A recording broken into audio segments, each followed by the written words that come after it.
In Paris, married couple Vincent and Sophie have a butcher's shop. Unfortunately, it isn't a very successful shop. They don't have many clients, and those who do come get tired of waiting while Vincent weirdly massages the meat. One day, a group of vegan activists attacks the shop by throwing paint, breaking things, and doing graffiti on the wall. Vincent runs after them and manages to tackle an activist to the ground to unmask him, but his friends immediately come back to push Vincent off and rescue the guy. They kick Vincent's stomach before running away. Later in the day, the couple visits their friends Stephanie and Mark and share that the bank refused to give them a loan to fix the shop, so they'll be bankrupt soon. At first, Stephanie shows sympathy, but soon she starts bragging about all the money Mark makes in his own butcher's shop. During dinner, Mark also brags about all the money he makes and gives Vincent a gift. It's a gun to protect the shop. Vincent doesn't have a permit and thinks he shouldn't accept it, but Mark insists and even shoots a toy in the pool as a demonstration. On their way home, Sophie tells Vincent they should separate because their marriage has become boring and she wants a man who thrills her. However, Vincent isn't listening because he just noticed the activist riding a bicycle nearby. Suddenly, Vincent stops the car and decides to confront the guy. He drives in reverse to find him, only to accidentally run over him and kill him. A horrified Vincent wants to call the police and tell them it was an accident, but Sophie points out he just drank alcohol and there's a gun in the trunk, so he'll get a life sentence. Remembering a documentary she saw the other night, she suggests they should copy a famous serial killer who dissected the victims and left the pieces in garbage bags all over the city. Moments later, Vincent has the dead guy on his butcher table and starts cutting him up using his work tools. He breaks him into big pieces, which he then slices into smaller ones. In the process, an ear drops and the dog eats it without hesitation, liking it so much that it barks to ask for more. Vincent throws the other ear, and watching his dog eat it leaves him thinking. After he's done, Vincent goes to his bedroom where Sophie is watching another crime documentary. She tells him he can't sleep there because they're separated now. Vincent has no choice but to sleep on the couch. The next morning, Vincent oversleeps and rushes to the shop only to discover Sophie has sold the human meat he left on the slicer, thinking it was ham. Before he can scold her, the client comes back saying it was the most amazing meat she ever had and asks for more. He tries selling her something else, but she only wants more of that ham. Sophie doesn't understand the issue, so Vincent claims he changed providers, and now Sophie wants to try the new ham. She also thinks it's absolutely delicious, and Vincent tells the women it's Iranian pork. The client buys all she wants, and after she leaves, Sophie demands the truth. When she hears the explanation, she freaks out only for a second before telling Vincent not to throw it out. Instead, he should try it too. He refuses to do so, but Sophie keeps talking, saying they could sell the whole body to get rid of all the evidence. At that moment, another client arrives. He's a friend of the previous woman, who shared her ham with him, and now he wants some too. The rumors of the Iranian pork spread, and soon the shop is filled with people asking for it. The couple keeps selling the human meat, making good cash for once. When Officer Tamak comes by to buy Iranian pork too, the couple gets nervous, but thankfully he doesn't recognize the human parts. In the evening, Vincent has the last bit of human for dinner and loves the taste too. Sophie thinks they should start killing people and selling their meat, which Vincent thinks is a joke. However, Sophie is serious and points out this could save the shop. The next day, their daughter Chloe introduces them to her boyfriend Lucas. He's vegan, but he promises he respects meat eaters and isn't an extremist like those who thrash the shop, an action he doesn't approve of. Vincent and Sophie at first don't mind, but they're shocked to hear that Chloe has become vegan too out of respect for her boyfriend. Lucas won't eat the mushrooms Vincent made because they're soaking in the chicken juice, and he doesn't drink their wine either. He explains he only drinks vegan wine because traditional wine is made of crushed grapes that have dead insects in it. The couple brings out cheese and later a cake, but he won't accept those either because they have milk and eggs. He even calls Sophie an old cow as he explains how they treat animals on farms. After Chloe and Lucas leave, Vincent is so frustrated that he agrees to kill people. They go to a vegan restaurant and begin analyzing the clients, wanting someone with plenty of meat and no stress. The cook is very big, so they choose him as their next victim. When the guy's shift ends, Vincent follows him into his house and gets the knife ready, but when the man screams, Vincent panics and runs away. He joins Sophie in the car and tells her the man defended himself. That's why he had to run. However, Sophie can tell he's lying and says they need better plans, so she shares more ideas she's learned from watching crime documentaries. The next day, Sophie and Vincent go to another town and pretend to be vegan activists in front of a grocery store. When a man insults them, Sophie argues with him using all the data she learned from Lucas. A vegan man approaches them to congratulate them and starts ranting against the system without giving them room to reply, so Sophie has to yell something inappropriate at him to scare him off. A more friendly vegan guy talks to them next, and they agree to meet later to discuss activism. Moments later, the guy shows up with two more people. Vincent and Sophie wouldn't be able to fight all three at the same time and get ready to leave, but the trio reveals they're planning to thrash a meat processing plant. Vincent gets an idea and agrees to join them, ignoring Sophie's disapproval. During the trip, they're given masks, and one of the activists thinks Vincent looks familiar. The couple distracts him by saying they're florists. When they reach the meat plant, Sophie is shocked to discover it's Mark's business, so she stays outside by claiming she'll be lookout. Vincent joins the trio and has fun thrashing the place, starting a fire, and even peeing on a picture of Mark. Afterwards, Sophie and Vincent go to a restaurant, where she scolds him for betraying their friends. However, Vincent thinks big chains like Mark's are hurting little business more than vegans. He orders a steak but isn't in the mood to eat it because it isn't as tasty as people. Vincent refuses to kill again and Sophie begins taunting him, calling him a coward and saying he only knows to depend on her when things get tough. Her words make him so mad that he raises a fork to hit her, but he stops himself and announces they're over before leaving. Sophie ends up chatting with the waiter and they bond over their love for crime documentaries. He offers to give her a ride and when they make it to her house, he notices the shop. The waiter finds it ironic that he gave a ride to a butcher because he's vegan.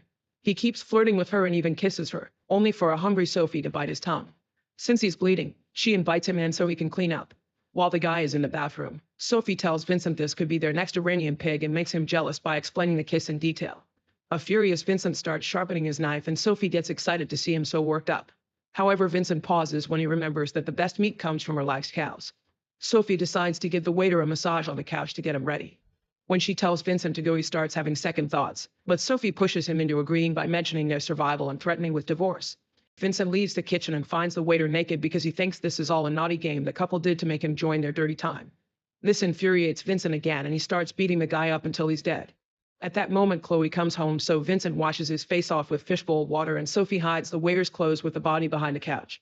Chloe is upset because Lucas broke up with her. Apparently, he thought she's been eating meat in secret and that a butcher's daughter carries the love for meat in her blood. She wants to stay with her parents tonight and have the shop's meat for dinner, which causes the couple to freak out. They tell her to go back to Lucas and give him a second chance because he's a good guy. After Chloe is gone, the couple cleans the blood in their living room and proceeds to slice the body. While they work together, they can feel their bond becoming strong again. They throw the waiter's bike into the river and later sleep together on the couch. The next morning, Stephanie and Mark call them for moral support since they found the destroyed shop. Sophie feels bad at first, but she changes her mind when Stephanie still mocks Vincent's shop. Officer Ntamak explains this was done by the same activists who attacked Vincent's shop and even shows them footage. While Stephanie and Mark demand compensation from the government, Ntamak privately asks Sophie and Vincent for more Iranian pork. That afternoon, a long line waits outside the store to buy Iranian pork and the whole body gets sold in just a few hours. Sophie promises they'll have more tomorrow, so in the evening, they kidnap the cook from the vegan restaurant and kill him in the bathtub after some hesitation. As days pass, the couple keeps killing vegans with different tactics. Vincent stops being hesitant and starts enjoying the thrill of the hunt. Every day they have more and more clients and the lines of the shop are incredibly long. The couple grows closer while working together and murdering people becomes such a routine for them that they have silly conversations while killing. One night they invite a vegan man to thrash a meat plant together. While the guy is choosing a mess, Vincent gets his knife ready, but the man sees him and kicks him before running away. The couple begins chasing him through the forest, but unfortunately they lose sight of him. Sophie thinks their adventure is over, however Vincent can hear someone moving in the darkness. Then Sophie calls the guy's phone and a ringtone gives away his location. The man panics and tries running again, only to trip and fall. When the couple checks on him, they realize he's already dead and the fear must have given him a heart attack. The next day, Sophie and Vincent share the steaks made out of heart attack guy with Stephanie and Mark, who admit it's good and their jealousy keeps them more quiet than usual. When Mark takes another bite, he's shocked to find a piece of metal in the meat and Stephanie recognizes it as a pacemaker. Vincent immediately takes it and tells them it's actually a microchip farmers use to track their livestock. An argument ensues and when their friends start mocking their little shop again, Vincent finally gets brave enough to call them out and insults everything about them. A furious Mark jumps on Vincent and they start fighting in the middle of the garden, ignoring their wives' pleas. Vincent tackles Mark into the pool and ends up biting his ear off, chewing it without thinking. When Stephanie calls him out, Vincent spits it as if it was disgusting and pretends he was just making a point. After watching a documentary about leopards, Vincent begins copying their camouflage and running techniques to hunt victims more efficiently. From then on, he watches more animal documentaries to copy other techniques, like learning to choke people to death like a snake. Some nights eating human meat gets the couple so excited that they end up getting dirty. One afternoon, they're having a barbecue picnic in the park and a guy complains about the smoke and the smell of burning corpses since this is his favorite yoga spot. The couple pretends they agree to move but ends up killing him instead. Sometime later, the couple attends a vegan event to look for new victims. Vincent is tempted by a very chubby boy and creeps himself out since he doesn't want to hurt children. At that moment, they bump into Chloe and Lucas, so they have to pretend they become vegan and only sell meat to earn a living. Lucas comments on all vegans that have disappeared lately and thinks the Union of Farmers or the Butchers Guild are behind it. Suddenly, he kicks the couple out of the event as he calls them butchers, which is overheard by the activist who thrashed Mark's store. On their way out, Sophie notices a black woman and points out those are two flavors they haven't tried. Vincent decides to revoke his not killing women rule and the couple chases after her. That night, Vincent's knife breaks while he's slicing the woman. He goes to the shop to grab a new knife and finds Namak knocking on the door. The officer just thinks it was curious to see the shop's lights on after hours, so Vincent pretends he's working late. When the dog appears nearby with a hand in its mouth, Vincent yells to scare it off and tells Namak he's got PTSD since his shop was attacked. Before leaving, Namak mentions the missing vegans. Moments later, Vincent tells Sophie that he threw the woman's meat away because he thinks Namak suspects something. He wants to quit killing, but Sophie doesn't because she wants to beat the records of the most famous serial killers. Their argument is interrupted when they hear the doorbell and they get worried, but it's just Lucas. He's come to apologize for losing his temper and admits he feels like he's losing Chloe. Sophie wants him to stay and relax, which makes Vincent realize she wants to kill him. He immediately kicks Lucas out, then he calls Sophie out and announces that Iranian pork is over. That night, Sophie tries watching another documentary, but she can't stand it and turns off the TV while Vincent sleeps on the couch with the dog. The next day, Vincent tries selling normal beef, but the long line of clients leaves when they hear there's no more Iranian pork. Sophie calls him a coward and Vincent thinks he doesn't deserve this after everything he did, so he leaves. Later, while Sophie is closing the shop, the activists show up and ask about the florists.